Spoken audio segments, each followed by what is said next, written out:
Olá meninas, estamos de volta e hoje eu quero falar um pouquinho sobre Mateus 7, 24 e 29. Depois com calma vocês leem aí na Bíblia de vocês. Mas esse texto ele fala sobre um homem prudente, um homem sábio que construiu a sua casa sobre a rocha. E ali ele fez todas as estruturas da casa, tudo direitinho, os alicerces, tudo sobre a rocha. Ele fez o fundamento que uma casa precisava. E ali ele foi assemelhado a um homem sábio, porque ali quando veio a chuva, quando veio a forte tempestade, os fortes ventos, aquela casa não caiu, porque aquela casa, meninas, estava firmada sobre a rocha. Mas fala também sobre um homem imprudente, um homem assemelhado a um homem tolo, que construiu a sua casa na areia sem fundação nenhuma. E quando veio a chuva, quando veio o vento forte, quando veio a tempestade, aquela casa foi a ruína, aquela casa caiu, porque ele construiu na areia. E o homem prudente é semelhante ao homem que ouve a palavra de Deus e obedece, que pratica a palavra de Deus, coloca a palavra de Deus como prática, como regra sobre a sua vida. O homem que deposita a sua casa na rocha, que constrói a sua casa na rocha.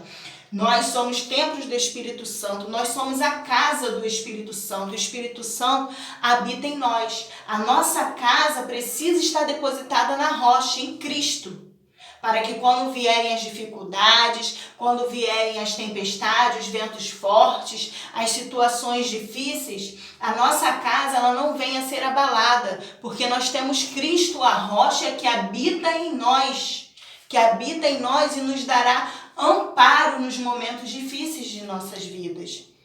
Mas o homem imprudente é aquele que ouve a palavra e não pratica a palavra, que não deposita a sua confiança, a sua casa na rocha que é Cristo, que não constrói, ele até ouve, mas ele não obedece, ele não constrói a sua casa, ele não deposita a confiança dele em Cristo. E aí quando vem os problemas, quando vem os ventos fortes, a tempestade, essa casa ela cai, ela vai à ruína, porque ela não tem a base. Ela não tem a base que é Cristo, ela não tem o centro que é Cristo. Essa casa ela não fez de Cristo o primeiro na vida dela, né? Então, o que Deus tem para mim e para você hoje, meninas, é que Deus espera que confiemos sem duvidar nele, que nós depositemos toda a nossa confiança nele, que nós depositemos a nossa casa, a nossa vida sobre a rocha que é Cristo, que nós possamos ouvir essa palavra, que nós possamos ler essa palavra e obedecer essa palavra e praticar essa palavra e colocar a nossa plena confiança nele, que é um Deus soberano e pode todas as coisas, e com ele não há impossível, nada é impossível para ele. Só que ao ouvir essa palavra, ao praticar essa palavra, que nós não venhamos guardar só para gente, porque ele quer que nós confiamos, que nós pratiquemos, que nós depositamos a nossa vida nele, que é a rocha, mas ele quer também que nós levemos essa palavra adiante para outras pessoas que estão precisando, porque foi para isso que nós fomos chamados. Nós fomos chamados para levar o ID de Jesus. Então, que nós possamos dizer àqueles que estão à nossa volta que Cristo é a rocha e que a casa deles precisa estar depositada sobre a rocha, porque assim quando vierem os problemas, quando vierem a tempestade, Cristo estará com eles, Cristo estará sustentando a casa, Cristo estará amparando a casa e no tempo oportuno estará dando vitória à casa. Mas isso só é possível se nós depositarmos toda a nossa confiança nele e colocarmos a nossa casa, que é a nossa vida, o nosso coração,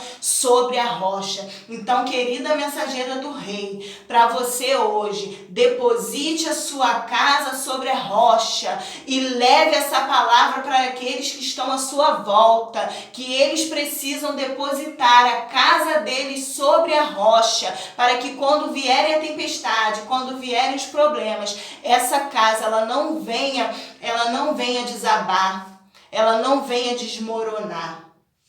E quero deixar uma dica para você, querida mensageira do Rei, né?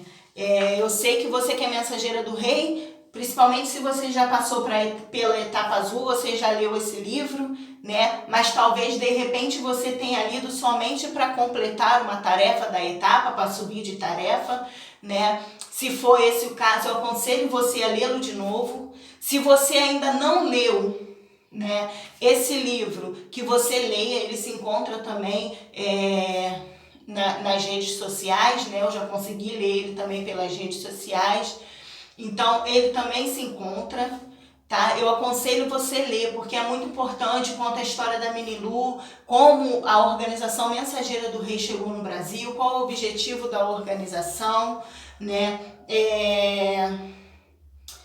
Aqui fala que aos 17 anos de idade ela voltou à igreja para dar sua profissão de fé. E aí conta a trajetória dela desde criança, né? Desde criança até ela trazer a organização para o Brasil. Uma das partes que mais me marcou na história foi a conversão dela, sim, foi o chamado dela missionário, né? Mas também foi uma das partes, foi quando a sua casa pega fogo, né? Mas lá na frente você vai ver que ela consegue uma nova moradia e assim vai, né? São tantas as histórias, os relatos sobre a sua vida. Então, querida mensageira do Rei, eu aconselho você a estar lendo esse livro, porque é importante, toda mensageira do Rei precisa ler. E eu vou estar trazendo outros aqui também, né, que fazem parte da organização, das etapas, né? E aqui na página que atrás diz: em 1949, em obediência ao chamado divino, a missionária norte-americana Minilu aceitou o desafio de viajar pelo Brasil para ensinar as meninas das igrejas batistas a amarem missões. Com talento e simpatia, ela conquistou o coração das meninas e líderes do tempo e, graças ao seu trabalho, deixou este legado à organização Mensageiras do Rei. Hoje, se ainda estivesse entre nós e fosse chamada a transmitir às nossas mensageiras do Rei uma palavra de conselho, Minilu teria muito a lhes dizer, mas com certeza deixaria a todas elas, como sempre o fez, o desafio expresso na divisa da organização, que foi também um lema para a sua própria vida: levanta-te e resplandece, porque já vem a sua luz. Então, que nós possamos levar esse legado adiante. Por isso que em todas as palavras que nós estamos trazendo aqui, eu sempre tenho dito a vocês: não guardem só para vocês, levem adiante. Porque foi para isso que nós fomos chamadas, né? A organização Mensageira do Rei, né, significa aquela que leva a palavra real, né? Aquela que leva a palavra do Rei Jesus. Então, que nós possamos aplicar essa palavra na nossa vida, que nós possamos nos fazer como aquele homem prudente que edificou a sua casa sobre a rocha, que a nossa casa possa estar edificada sobre a rocha e que nós possamos levar essa rocha para aquelas pessoas que ainda estão com as suas casas edificadas na areia, para que as suas casas possam ser fortalecidas, né? E assim a vida de Cristo possa se fazer presente na vida delas também. Deus, em nome de Jesus, muito obrigado, Senhor, por essa palavra. Obrigado pela vida de cada mensageira do Rei, Senhor. Eu te peço que o Senhor venha estar abençoando a cada uma delas, aonde quer que elas estiverem. Abençoa os seus lares, Senhor. Que o Senhor faça arder, Senhor, a cada dia no coração de cada uma delas, Senhor. Desde a mirim, Senhor, as mais adolescentes, as mais jovens. Que o Senhor faça arder, ó Pai, o teu propósito no coração dela, o chamado que o Senhor tem para cada uma delas, ó Pai, e que elas, Pai, a cada dia elas possam depositar a vida delas sobre a rocha e levar essa rocha para outras pessoas que estão precisando. Muito obrigado pela tua presença em nossas vidas, obrigado pela vida de cada menina e abençoa, Deus, a cada uma delas. Em nome de Jesus, amém.